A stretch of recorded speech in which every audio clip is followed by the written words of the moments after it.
Let's rewind to February 1957. Cold, gray, and the kind of weather that makes you question why you even left the house. Somewhere on the outskirts of Philadelphia, in a scrubby patch of woods near Fox Chase, a college kid's just minding his business, cutting through the brush. He's not looking for trouble, probably just trying to avoid being late. But what he stumbles on stops him cold. A random cardboard box just sitting there, torn open, weird. He peeks inside. Inside is the naked, bruised body of a little boy, wrapped in a flannel blanket like someone was trying to keep a secret. A dark, heartbreaking one. No shoes, no clothes. His hair had been chopped, and not by a barber, but more like someone panicked halfway through a bad plan. His arms were folded, like someone tried to make him look peaceful. It didn't work. Police were called. Questions exploded. Who was he? Where were his parents? Why was no one looking for him? But the scariest part? Nobody knew. No missing person report matched. No one claimed the body. For weeks, then months, then decades, he remained nameless. Just a headline, a face on a poster, a case that haunted every detective who touched it. The media dubbed him the boy in the box. But later, he'd earn a new name. America's Unknown Child? Hey, you! If you're into dark mysteries, unsolved cases, and creepy, forgotten history like this, hit that like button and consider subscribing to the channel.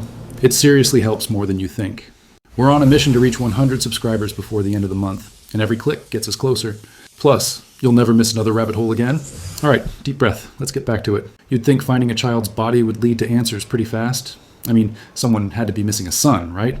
But when the Philadelphia police started digging into the case, things got weird fast. The boy didn't match any missing child reports. No grieving parents came forward, no frantic calls. No one claimed him.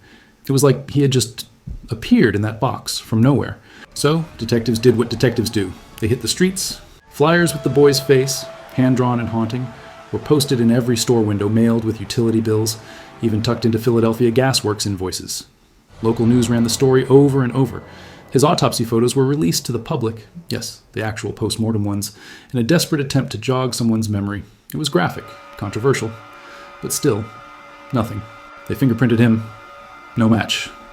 Dental records? Useless. His baby teeth were barely in. He was estimated to be between 3 to 7 years old, weighing only 30 pounds. Severely underweight. Malnourished. His body had healed scars, including a surgical scar on his groin and a mysterious L-shaped mark on his ankle, possibly from a brace. So now we weren't just looking at a death. We were looking at a life full of neglect and likely abuse. And then came the theories. Some logical, some straight-up rabbit hole madness. Not far from where the body was found sat a house that used to operate as a foster home. A medical examiner at the time, Remington Bristow, who basically made this case his life's mission, became obsessed with it.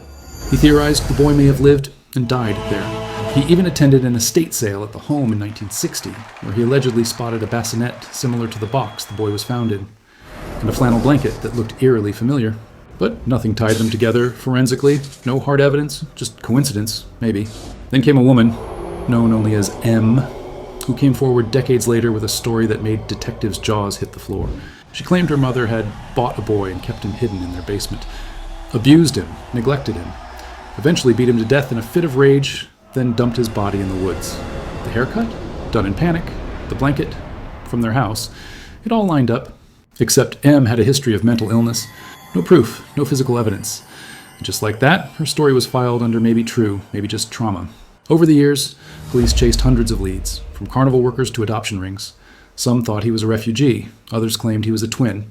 Theories ranged from cult sacrifice to mob cover-ups. The FBI even got involved, and decades later, DNA testing was attempted using hair from the body. Nothing matched. Nothing worked. The boy in the box became a cold case so frozen, even the sunniest minds in law enforcement gave up. Yet people still visited his grave. Left flowers, left toys. Even though he had no name. Detectives aged out. Tips dried up. The world moved on. But the case? It never really closed. Not for the people who couldn't let it go. And then DNA caught up with history. In 2022, 65 years after his body was found, modern forensic genealogy finally cracked what decades of door-knocking and file-sifting couldn't. The breakthrough came thanks to DNA extracted from the boy's hair, combined with the power of public genealogy databases. The same method that caught the Golden State Killer was now being used to identify a forgotten child buried in a potter's field. And finally, after generations of mystery, the boy had a name. Joseph Augustus Sorelli, born January 13th, 1953. He was just 4 years old. His identity was confirmed in December 2022.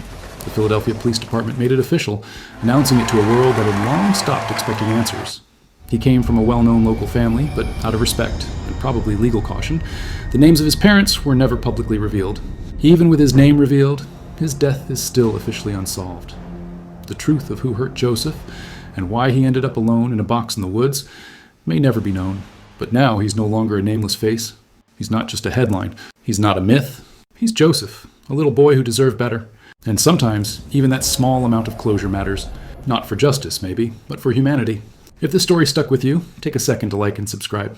It helps way more than you think, and we're this close to hitting 100 subs by the end of the month. Let's get there together.